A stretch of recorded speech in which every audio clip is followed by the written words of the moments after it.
1971 के युद्ध के बाद की खामोश दुनिया में सीमाओं के उस पार एक ऐसा खेल शुरू हो चुका था जिसे आम लोग कभी समझ ही नहीं पाए।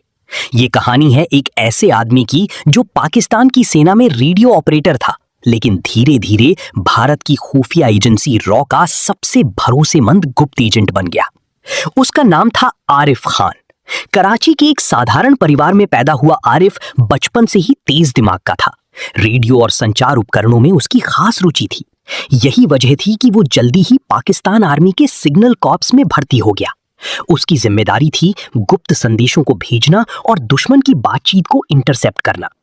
एक दिन उसकी जिंदगी ने ऐसा मोड़ लिया जिसकी उसने कभी कल्पना भी नहीं की थी। 1974 की एक रात जब वो सीमा के पास तैनात था, उसे एक अजीब सिग्नल मिला। ये सिग्नल किसी सामान्य सैन्य संचार जैसा नहीं था। उसमें एक खास पैटर्न था जो बार बार दोहराया जा रहा था। उसकी जिज्ञासा बढ़ी और उसने उस सिग्नल को रिकॉर्ड कर लिया। कई दिनों तक उसने उस कोड को समझने की कोशिश की और आखिरकार उसने उसे डिकोड कर लिया। ये सिग्नल भारत की तरफ से भेजा गया था।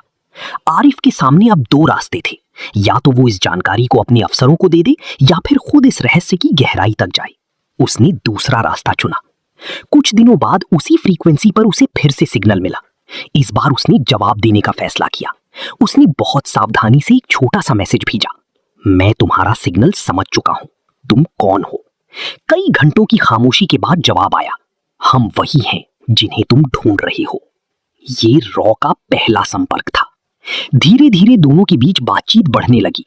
शुरू में आरिफ सिर्फ जिज्ञासा के कारण बात कर रहा था, लेकिन जैसे जैसे उसे अपने देश की कुछ गुप्त सच्चाइयों का पता चला, उसके अंदर एक संघर्ष शुरू हो गया। उसने देखा कि कैसे आम लोगों को सच्चाई से दूर रखा जाता है, कैसे सत्ता के खेल में इंसानों जान की कोई कीमत नहीं होती। रॉ के एजेंटों ने उसकी इस मानसिक स्थिति को भांप लिया। उन्होंने उसे कोई दबाव नहीं डाला, बल्कि सिर्फ सच्चाई दिखाई। एक दिन आरिफ ने फैसला कर लिया। उसने रॉ के लिए काम करने की हां कर दी। अब वो दोहरी जिंदगी जी रहा था।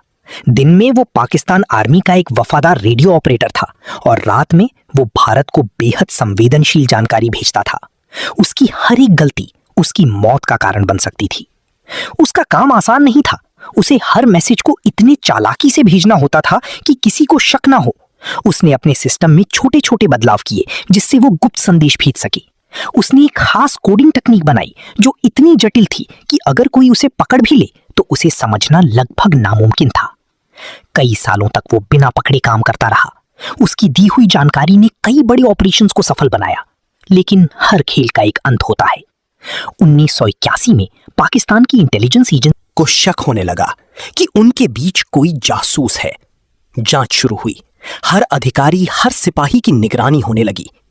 आरिफ को भी महसूस हो गया था कि अब खतरा बहुत करीब है। एक रात जब वो अपना आखिरी मैसेज भेज रहा था, अचानक उसके कमरे का दरवाजा जोर से खुला। सामने खड़े थे दो इंटेलिजेंस ऑफिसर। आरिफ खान, आप पर देशद्रोह का शक है, उनमें से एक ने ठंडे स्वर में कहा। उस पल आरिफ के पास कोई रास्ता नहीं था। उसने भागने की कोशिश नहीं की। वो जानता था कि ये दिन कभी ना कभी आएगा। उसे गिरफ्तार कर लिया गया। कई दिनों तक उससे पूछताछ हुई। उसे तरह तरह की यातनाएं दी गईं, लेकिन उसने कभी रॉ का नाम नहीं लिया। उसने अपने सारे राज अपने साथ ही दफना लिए। आखिरकार उसे गुप्त रूप से फांसी दे दी गई। लेकिन उसकी कहानी यहीं खत्म नहीं होती। भारत में रॉ के दफ्तर में उसकी फाइल आज भी एक खास जगह पर रखी है।